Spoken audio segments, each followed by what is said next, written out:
Hello everyone and welcome back to Let's Play Shadowrun Returns. I'm your host, Colors Fade. It's episode 4. We made it into the sanctuary. So now we're going to do some stuff.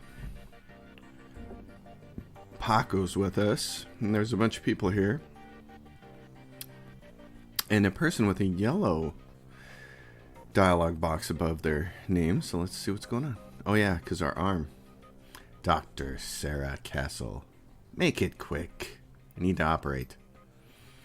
Thanks for helping me out back there, Coyote says. Looks like you could use a hand. Ouch! Bad joke right there. She looks down at her mangled arm. Okay, folks. I'm going to have to ask you to go sit in the waiting area. Watch some trivet or something. This young lady and I have work to do. Miss Kubota never said what kind of cyber arm she'd pay for. I want something badass, Coyote says. Got one with laser inside? You'll take what I give you, lady. Now let's have a look at your face. Leave it. Excuse me? Coyote, Paco says. I earned this face by being stupid. I'm going to keep it. End of story. Whatever you say, kid. With one swift move, she sinks a syringe into Coyote's thigh. Nighty-night. So what's she gonna get for an arm there? Alright, there she is. Coyote's all ready to go. Coyote looks both better and worse than the last time you saw her. All the gaping holes are plugged and she's sporting a shiny new cyber arm. But now that the adrenaline is worn off, it's clear she needs some rest. Good morning, she says. Thanks to the miracle of modern science, combined with Doc Castle's magical healing powers, I'm almost as good as new. Better, really. Nice arm. Thanks. Miss Kubota will have me working it off for the rest of my life. She notices your expression. You look like you've got something on your mind. I have some questions. She flashes you a puzzled look. What kind of questions? About Sam Watts. Sam Watts? What about him? Sam's dead. Holy track. Sam. I can't say I'm surprised. He was on a downward spiral for a long time. What can I tell you? Tell me about Sam. I hear you liked him. I did. Made me laugh. No one else seemed to like Sam's jokes, but I did. Did you guys jam? Whoa! She smiles at Paco. Easy, lover. No, it wasn't like that. We were friends. I guess I knew him the best of everyone here. I'm sorry he's gone. You served Sam the night he died. What do you remember about that? It was a pretty average night. Regular crowd, as I remember. Sam was drinking with a guy named Armitage. Jake Armitage? Yeah, you know him? Met him. He's a charmer, too. She bites her lower lip. I like gingers. Anyway, Jake and Sam were having a few. Well, Jake was having a few. Sam was tossing him back, but good. Eventually, he got loud the way he sometimes did when he mixed drinking and who knows what, and Mrs. Kubota wanted him ejected. Mr. Cluey wasn't around. Can't remember why. So she asked Jake to do the honors. Jake dragged him out the back into the alley, and that's the last I saw of Sam. You said he got loud. Do you remember what he was saying? She thinks. Standard Sam drug. How he grew up rich and didn't deserve this. How he hated his mother. How he loved his mother. It's pretty pathetic stuff. Where did Sam live? On the streets, mostly. He'd occasionally convince someone to let him flop on their couch, but he'd always overstay his welcome and get kicked out after a few days. Sometimes I'd sneak him down here so he could crash in one of the bunks. He used one the night before I saw him last. Did Sam have any enemies? She thinks. Enemies? That's hard to say. Sam partied hard, and when he did, he ran his mouth off pretty good, but got his ass kicked on more than one occasion. But no, I don't think he had any enemies, at least none that I'm aware of. How bad was he drinking? If it was just the drinking, it would have been bad. But Sam wasn't the monogamous type. He dabbled in everything. Booze, chips, drugs. He loved the nitro, whatever he could get his hands on. It wasn't always like that, but once he got sick, he started using more and more stuff to try and forget about it. Sam was sick? Dying. Didn't you know? Yeah, everyone could tell. You could just look at him and see he was a walking corpse. It had to be the drinking. Then he disappeared for a while, and one day he came back all better. Looked good, even. All better. Just like that. He said his mom helped him out. Never said how, though. Thanks, Coyote. Now I need you two to do something for me. What do you need, babe? I needed to talk to Miss Delisle for me about the Royale run. He is usually upstairs. Tell him I didn't get the gems. Maybe I can take another run at it when I recover. I will. Alright, what else we got here? Got some. This turned yellow. That's cool. No bunks available, the guy says. What's this? The bunk is a mess and reeks of booze. Searching through the sheets, blankets, and pillow, you find an old photograph that has seen a lot of wear. The picture is of a blonde boy and girl, both about age 14, sitting on a dock on the edge of a lake. They appear to be twins. The boy has his arm tight around the girl's shoulders and is mugging for the camera. The girl is planting a kiss on his cheek while making rabbit ears behind his head with her fingers. Check the back of the photo. Written in a woman's hand are the words, Sam and Jessica, Lake Sammamish State Park, summer 2040. Pocket the photo. Okay. Jessica. In stash, Jazz combat stim that increases quickness by 2 and AP plus 1 for 5 rounds. Ooh. That's nice. So I can add that. Confirm.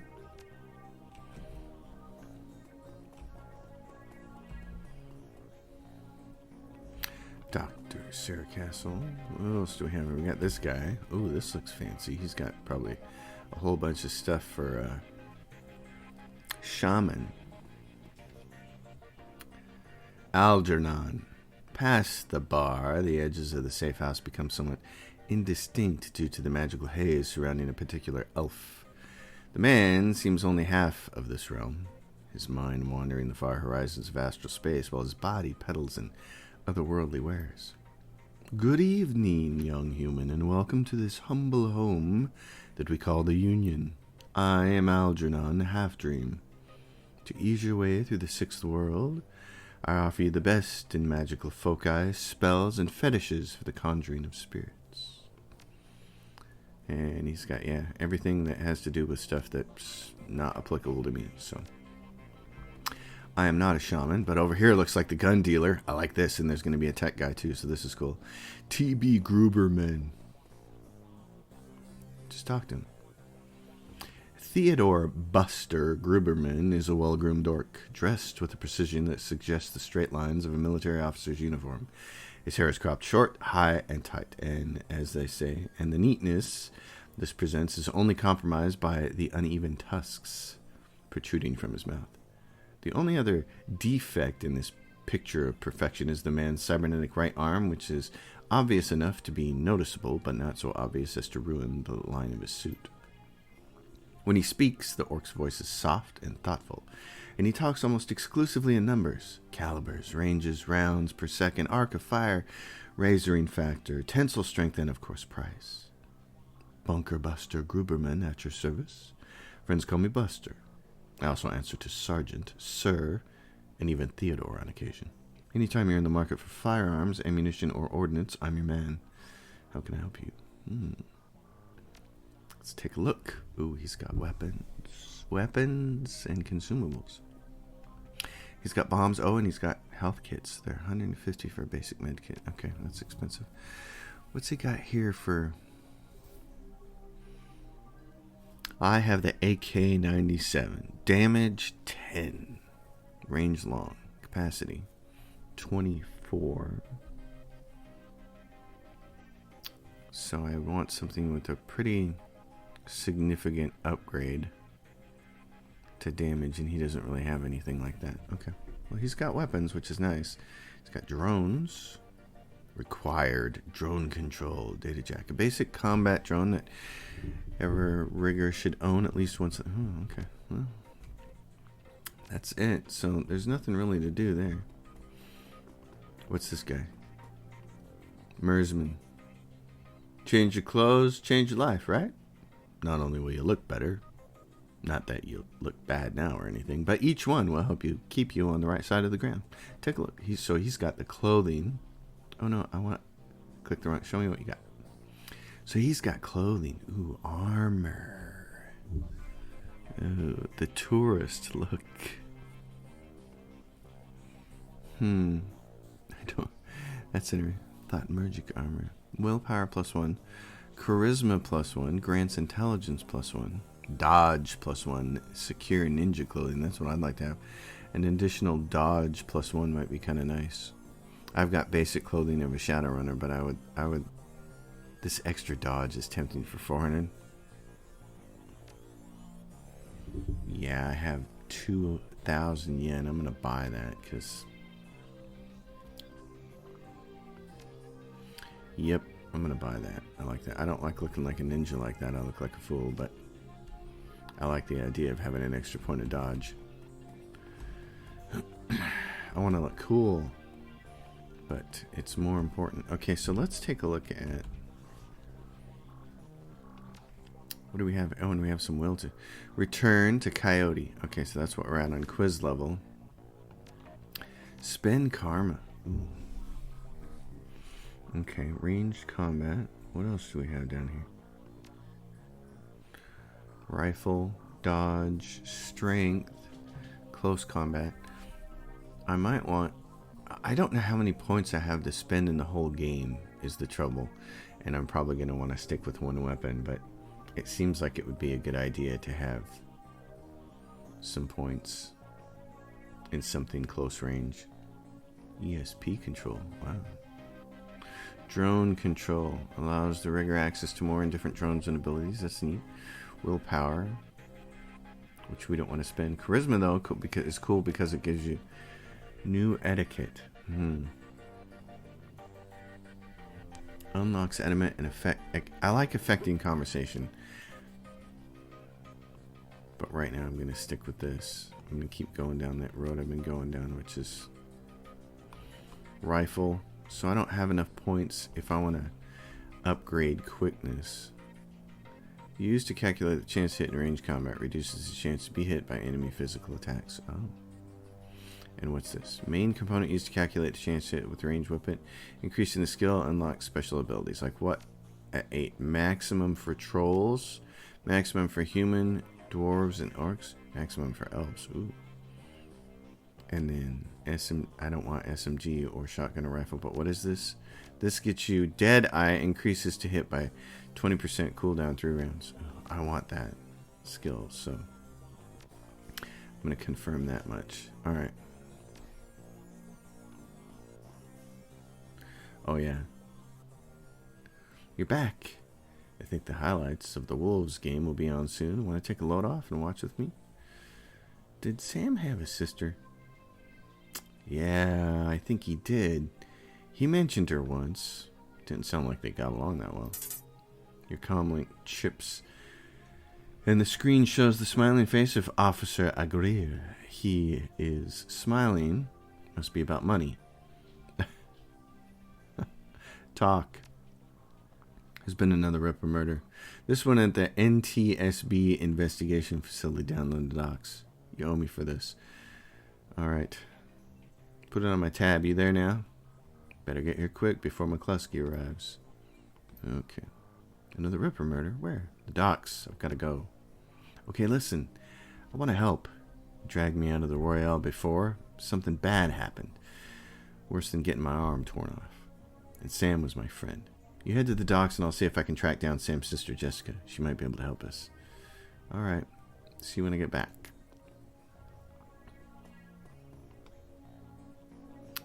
Let's go then, friends. New objective. Alright, well.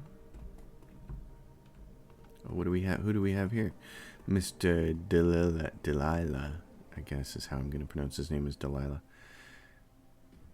Mr. Delilah looks small and tough with an untraceable shoddy on his back and a heavy vest under his trench coat. He's got the air of someone who gets things done and occasionally does them himself.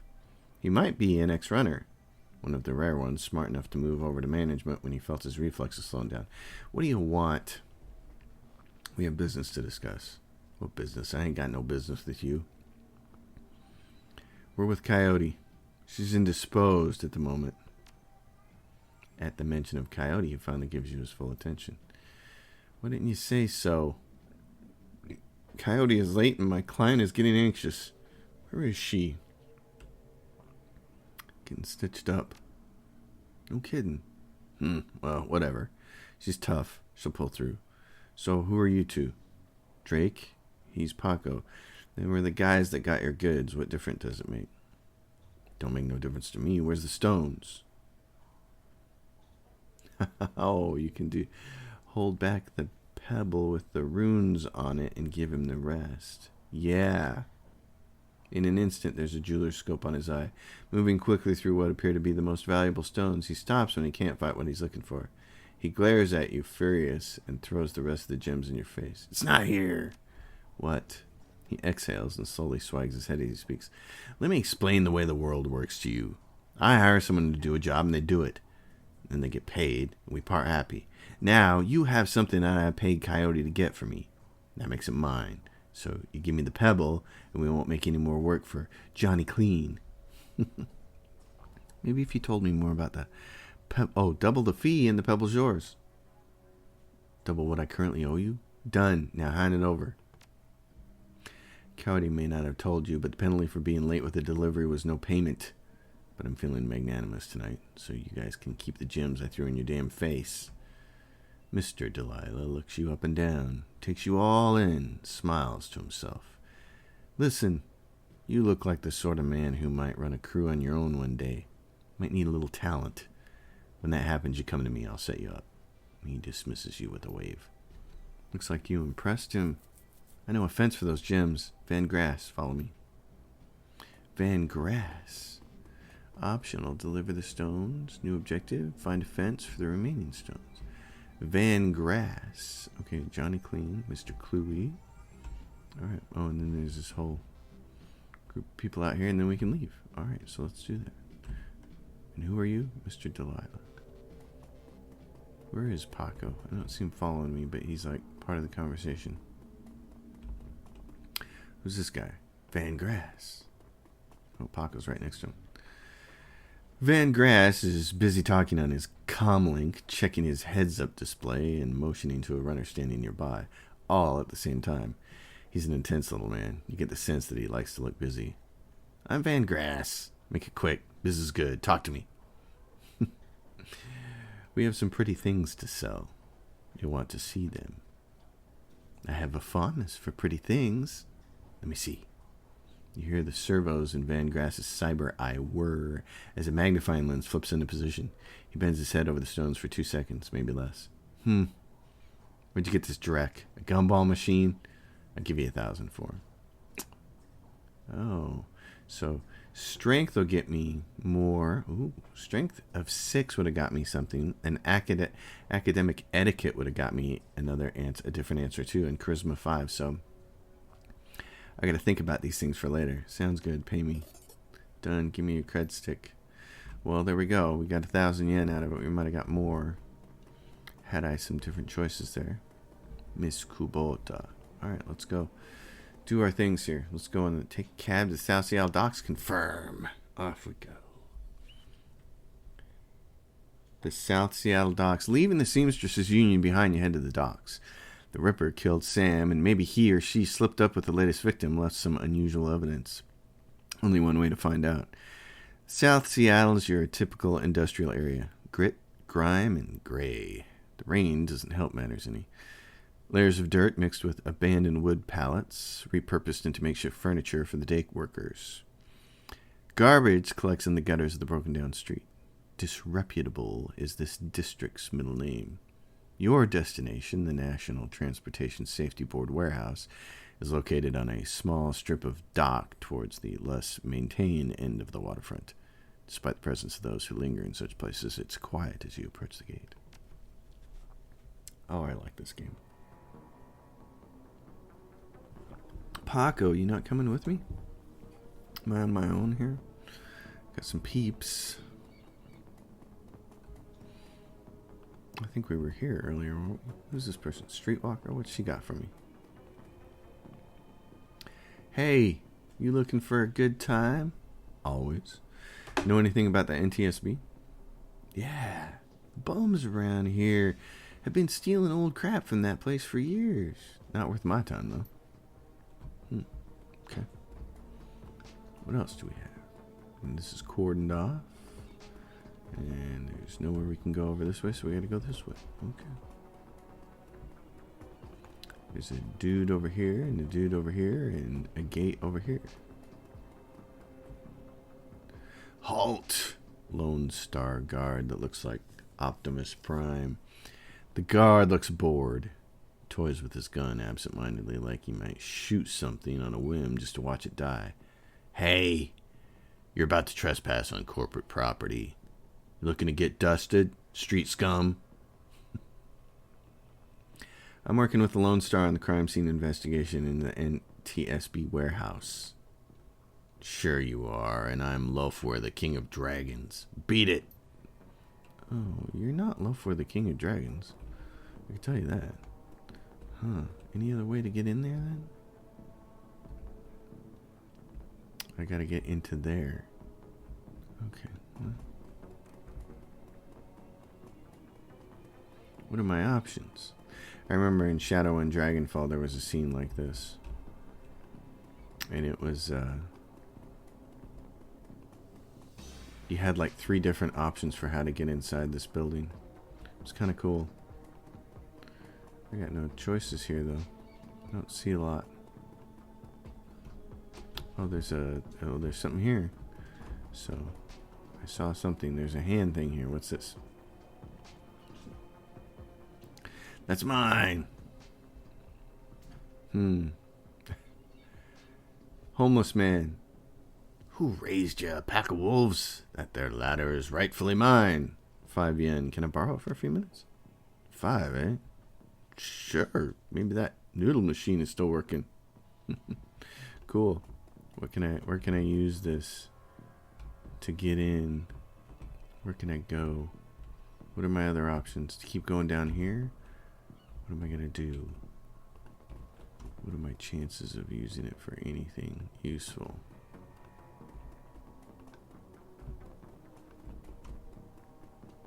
I don't see anything over here still. Yep, I can't go over there. I got a ladder, but what am I going to use? How am I going to use the ladder? How am I going to use it? I don't see what I'm going to do with that ladder. Is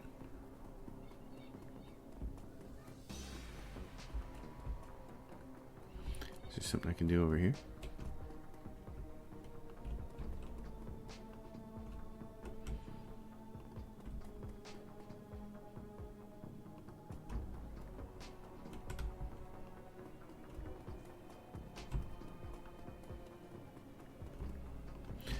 Trying to highlight things because this game makes it really pretty simple. You just got to highlight stuff, but I don't see anything. I'm going to talk to the streetwalker again, and then I'll talk to the cop. Hey, you looking for a good time? Not me, a friend of mine. I need you to have some fun with the guard over by the fence. She looks at you knowingly. All right. 20 buys you 5 minutes distraction. Then I got to get it back to work and earn some real yen. All right, so she's going to head over there and do that. What am I going to do? Use the...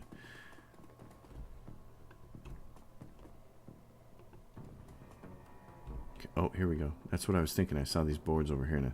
There we go. And now we're going to go over there. Okay, so that was cute. Karma gain. Let's get inside here. Mr. Yes, confirm. Let's Let's go in there. I don't want to wander around there. The warehouse, inside the large gray warehouse, is as typical as the outside. High ceilings adorned with girders and rickety catwalks top a huge utilitarian room. Concrete and steel walls meet a concrete floor. This is a place for storing things and nothing more. Despite the quiet on the outside, the inside is a hornet's nest of Lone Star officers going about their business. In the center of the activity is the Emerald City Ripper's latest victim, with uniforms everywhere. No one stops you at the door. It seems this case hasn't leaked to the press yet. Lone Star, no, you got a job to do. Well, okay. Let's see what we can do. Oh, who's our friends here? Officer Aguero. And who's this? Officer Aguero. Took your sweet time, didn't you? I thought we agreed to work together on this. If by working together on this you mean I take your money and supply you with information, yeah, let's just do this. After we spoke, I did some more digging, trying to get ahead of McCluskey on this one. Turns out this might not be a Ripper murder after all. I left the computer on in the office over there if you want to see for yourself. The victim worked here at the NTSB warehouse as a black box researcher. NTSB? The National Transportation Safety Board. This warehouse is used to go over the wreckage from plane crashes to try to determine what happened. The Vic was in charge of their highest priority investigation at the moment. We've gone through the victim's computer and his case notes, indicating he was selling secrets. Idiot kept records. Scientists don't make good criminals. Tell me about it. Some runner like you probably offed him to cover up his corpse master's involvement and tried to make it look like a Ripper killing. Here's the office key. Check it out for yourself if you want. Okay. Who else is here? Oh, Dresden. Let's go talk to him. Shannon Halfsky. Drake! Surprised to see you here. Let me guess, Officer Aguirre tipped you off. Strange you must have made an impression on him at the market yesterday. Or your cred stick did, at any rate. He chuckles. Anyway, surprise! We got another Ripper victim on our hands. So what's the storyline, bud? The victim's male, mixed Native American descent, age 38. Based on the condition of the body, it looks like he was killed around 2 in the morning. Cause of death unknown. Several internal organs were removed from his body after death, quite gruesomely. I'm not sure if the killer even knew what they wanted before they started cutting. Not much else to tell yet, really. He does have a lot of pre-existing scar tissue, so he probably had a major surgery at some point in recent history. Unfortunately, with the organs gone, I can't determine the nature of the surgery.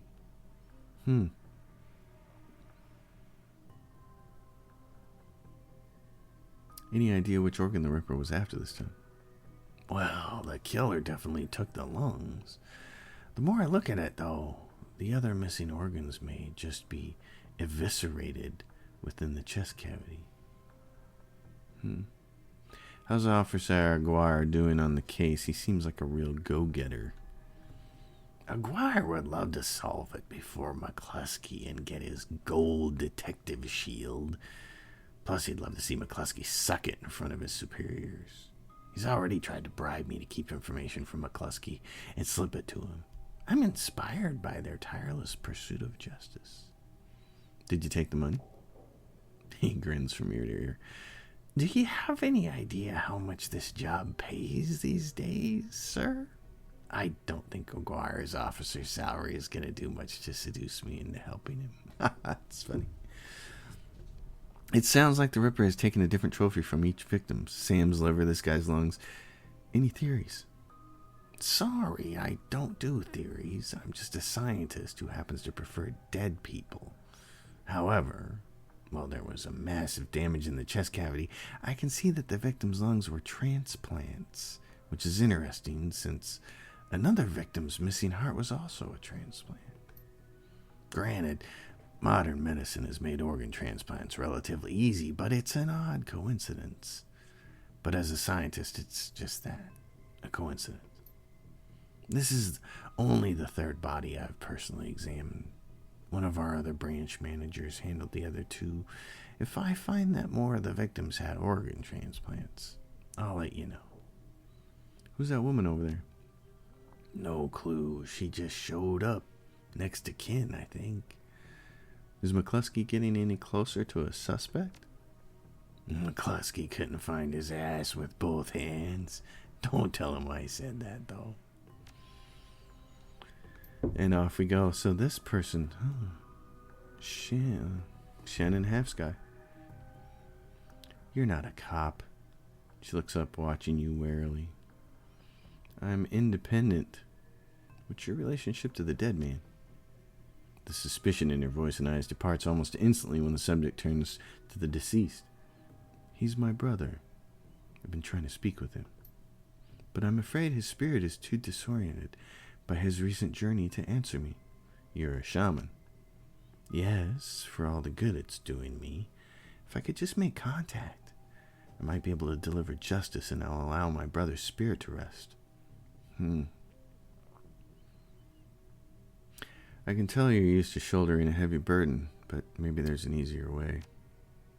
She looks at you, the flattery largely failing to affect her, given the circumstances, but then inspiration dispels the dark clouds surrounding her. Perhaps my brother's spirit is too weak, that's a given. But my brother's spirit may not be alone here this night. She closes her eyes and concentrates, droning low chant you can barely hear. Yes, there are others. Other spirits who may be of help. Her features harden in frustration, as if she's searching for something that remains elusive. Sighing, she opens her eyes and fixes you with a stare. I can't do it alone. What do you need? This warehouse contains the spirits of plane crash victims trapped between worlds. They wish to help. They wish to be heard. And I think they have something to say about my brother's murder. Lone Star won't let me in there, but you seem to have the run of the place. If you can find personal items that belong to the victims, I believe that I can summon a spirit to speak with us. I'll need at least 2 such objects. Can you find them for me? I'll do what I can. So now, I know what I'm looking for. Alright. A hot dog. 2 haunted objects. Well, what do we have here? There's some bleeping on the wall. There's some stuff here. What's over here by the locker? This is going to be our objects. This appears to be the victim's locker. The door is slightly ajar. Inside, you see several of the dead man's personal items. Inspect the toothbrush. Still wet from being used. It smells of mint and cigarettes. Okay, inspect the comb. As you reach for the comb, the hair on the back of your hand stands on end. And when you take it off its little shelf, your heart thumps in your chest. Hard. This must be one of the items the shaman was looking for. You pocket the comb. Alright, so we found one thing.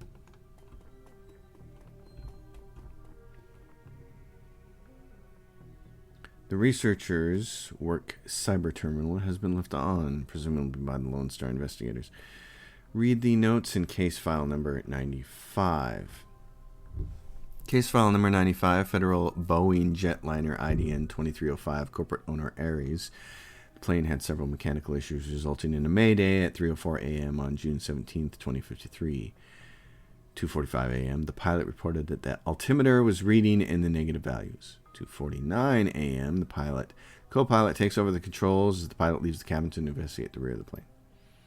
Pilot cannot be contacted, located by a plane steward at 2:58, and at 3:04 the co-pilot radios in a mayday. At 3:12 the plane crashes in an empty field in western North Dakota. That's interesting. Case file number 96, Pratt & Whitney unmanned IDN 327, corporate owner Ares, summary redacted, time log redacted. File has been corrupted on the next one. Private notes. The notes that appear on screen pertain to NTSB Case 96, the crash of Ares jetliner near the U.S. UCAS and the Sioux Nation border. The crash is reportedly the result of equipment failure. Reading further into the investigators' notes, however, you find substantial evidence linking the crash to an experimental Renraku research initiative. This information could be worth a great deal to the right buyer. You download the research notes to your PDA. Well then. The pilot disappearing seems... What do we have here? A urinal. You don't need to go right now. That's funny. The old poster depicts a svelte young woman posing with an assault rifle. Oh, that's funny.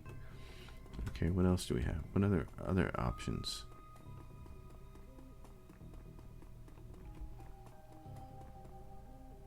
What, we got a door over here. Doink. Hey, what do we have here?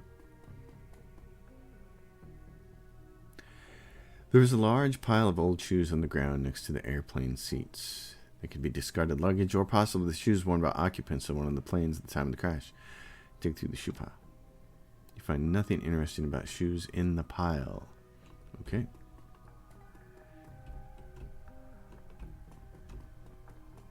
Anything else? Nothing interesting about the shoes. This is locked. Doesn't seem like we can get in there at all. System's on lockdown. Reminds me of the book Millennium. It's one of my favorite science fiction books that I read as a kid. I was like, whoa. Let's see, what else do we have? I'm not seeing anything else here. Gotta get one more item. Because we didn't pocket the toothbrush, right? We just pocketed the one thing. Speak with Sergeant. Find 2 haunted objects. Okay, they gotta be somewhere. Anything else back here? Alright. What's going on? 2 haunted objects. Anything else in here? Do we miss something else in the locker? Nope. Alright, there's gotta be something. Somewhere. It's just a matter of, can we find it, I guess. What's aguar, I gotta say. If this was a core pit, why'd they leave the evidence on the computer? Good catch. That information is probably worth a fortune if you found a buyer. Okay. But...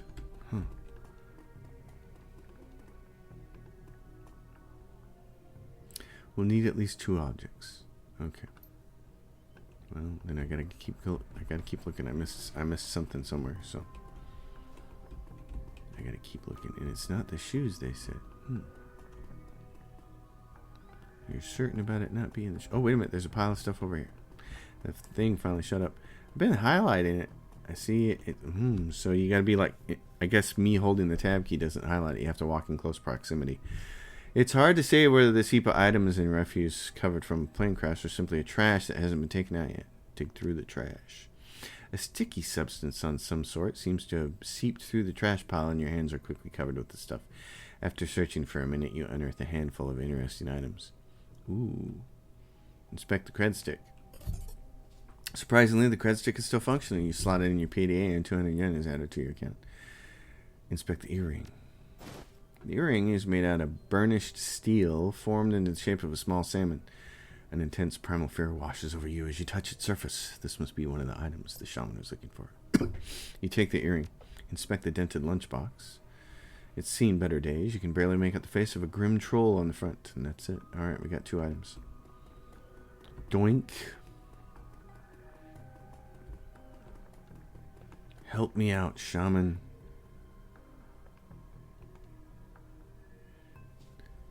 I feel as though you have found enough objects. Yes, I have. You hand her the objects you found. She closes her eyes and chants over them for a time. When her eyes open again, they're filled with tears. Thank you. These items are all I will need. Shouldn't take me long to... What the hell is all this? Oh, here comes McCluskey, the big goob, ready to ruin the day. Officer Aguard trails after the detective, only meeting your eyes for a moment. All this talking here. I gotta drink some coffee. She's the victim's sister, sir. She This is a crime scene, officer, not some Salish drum circle. Isn't it standard procedure? Oh, wait a minute. Let's see. Yeah, to contact the next of kin. That's her brother. Makes it her business. No, that's a corpse, which makes it my business. Now get the hell out. Come on. If we stay much longer, I'm liable to do something I'd regret. Or worse, something I'd enjoy. Fine. We'll go McCluskey. Can't wait until I put a bullet in you, you half-brained turd. That man is an ass. She stares daggers at McCluskey from across the warehouse. But there's no helping it now. I should just be grateful you were able to collect these items before those clods carted everything off. Can we still summon the spirit? Not from here, I'm afraid. Spirits such as these have domains to which they are anchored. We need to get back in there.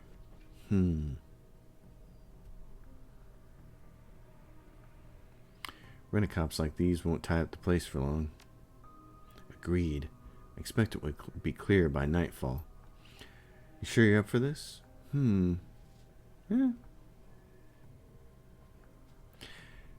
If it means your brother's killer doesn't take another life, yes. Thank you, she says. Now, since we have time, we should probably enlist some help. They may have posted security overnight. And I am going to go out on a limb and say you know where to find the kinds of people we need. Just smile. Good. I'll put up the money if you find the bodies. She produces a fistful of crumpled yen from inside a leather pouch, starts to count it, and then shoves the whole wad at you.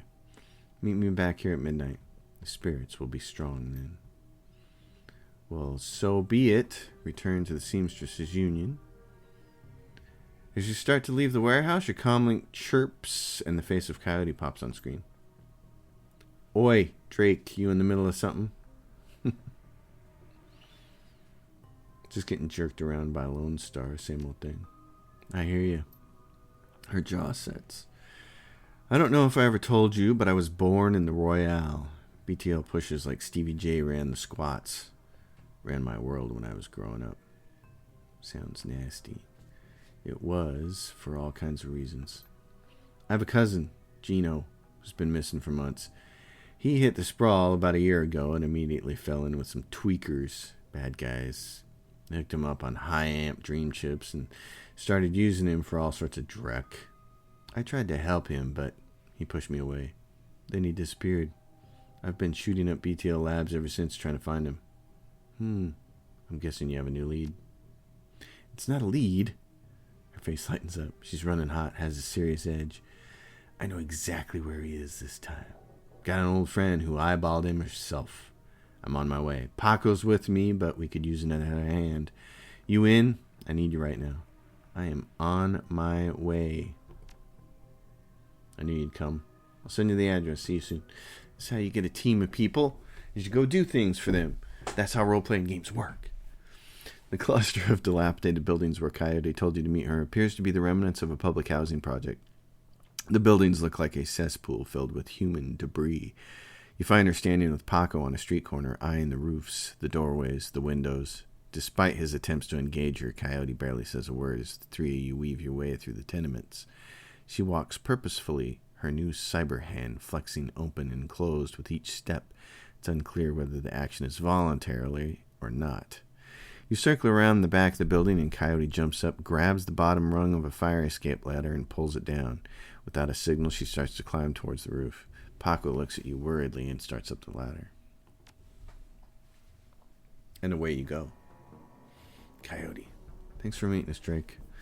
I owe you one. Let's get it done. I have a killer to find. No sweat. I figured you could use the backup. Yeah, you never know what sort of firepower to expect in one of these BTL squads. She brightens. Oh, hey, listen, I got good news for you. You know Sam's sister, Jessica. One of my contacts found her for me while you were on your way here. I called her and asked her to meet you at the Union later today. Hope that helps. Oh, good job. Thanks. She looks at you, her scarred face soft. Least I can do. All right, let's get that done. My cousin, Gino, should be in one of the squats past the door up ahead. I hear there's a whole lab set up in there. From my experience, there's usually a lookout watching for cops outside and a guard at the door inside. Like I said, I don't know how much firepower to expect, but these guys are nasty, so stay on guard. I just want to get in, grab Gino, and get out. Right behind you, babe. Let's do this. All right, so this is where I'm going to stop it. I know it's a little short than my normal episodes, but I wanted to do a little research on something between episodes, so I'm going to do that and say thank you for watching, everyone. As always, if you dig the episode, give it a thumbs up. I hope you're enjoying Shadowrun Returns.